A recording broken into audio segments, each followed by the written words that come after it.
What's up, dude? Hello, everybody. Welcome back to my YouTube channel. My voice is still somewhat messed up, just a little bit. It's not too bad, so I hope you guys can bear with me. By the way, super sorry I sound like this. I've sounded like this now since Thursday, or had something up with my voice since Thursday, and today is Wednesday. So, going on a week. Anyways, let's just jump right into today's story. We dropped the phones in a mud puddle. If you don't hear from us in a few days, don't worry about it. Sounds like a normal text. But to Jeanette Mayo, 59 years old, it wasn't. The night before, Thursday, April 27th, she had driven 2 hours to go to her daughter's middle school choir recital. This was in rural Oklahoma, and the next day she texted her daughter, Holly Guess, just to check in on her and her granddaughter Tiffany, see how they were doing after the recital. After getting the text that I opened this video with, Jeanette knew that something was wrong. She remembers thinking, it didn't sound like her wording. It's not like Holly would have talked. Jump forward to Monday night, May 1st, and Jeanette's worst nightmare was confirmed. Law enforcement officers got in touch with her to inform her that her daughter, as well as all three of her grandkids, Tiffany Dorr Guess, 13 years old, Riley Elizabeth Allen, 17, and Michael James Mayo, 15, were found dead along with 7 others in the small town of Henrietta, just south of Tulsa, on a ranch that belonged to Jessemcfadden, 39 years old. Jessemcfadden was a convicted rapist back in 2013, but he was released in 2020. Holly and Jesse had married about a year ago and moved in with him at his ranch near Henrietta. Jeanette saw how controlling Jesse was to her daughter and her grandkids. The family didn't learn about Jesse's criminal history until just a few months ago. He lied to my daughter and he convinced her it was all just a huge mistake, Jeanette told the Associated Press on Tuesday.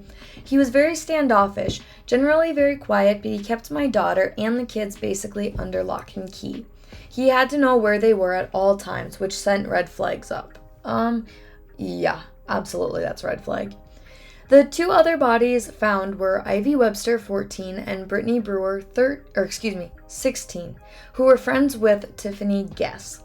Ivy and Brittany were last seen by the Oklahoma Highway Patrol around 1 a.m. that morning, which was Monday. Ivy's dad, Justin, had filed a missing person report after she failed to come back home Sunday after she spent the weekend with Jesse, Holly, and her kids. Justin said that he thought the girls went with Jesse to spend time on a ranch where he was working near McAllister. Justin found Jesse controlling and unusual as well, but like Jeanette, he had no idea about Jesse's criminal background. Ivy's mom, Ashley Webster, told CNN that her and her family lived on the same block as Jesse and their families had been friends since December of 2020, so when he got out of prison. She said that she was unaware of his criminal past. All the kids spent time together. We never had any issues with the family. His wife seemed nice and would even drop off anything she baked, Ashley said.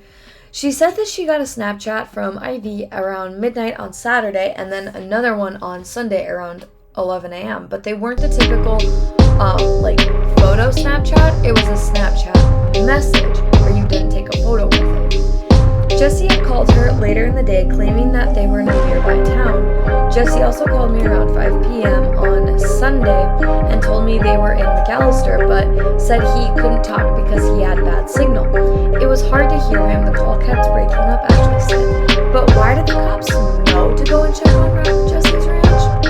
That Monday, Jesse failed to show up to his court hearing on charges of solicitation of a minor due to an incident in 2017 when he was in prison, as well as possessing child porn.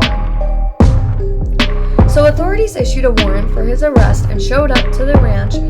The cause of death was gunshot wounds, but the motive is still unknown. So they showed up to the ranch, tried knocking on the door, maybe walked around a little bit, just trying to find him, and in the backyard, they found all 7 people shot to death.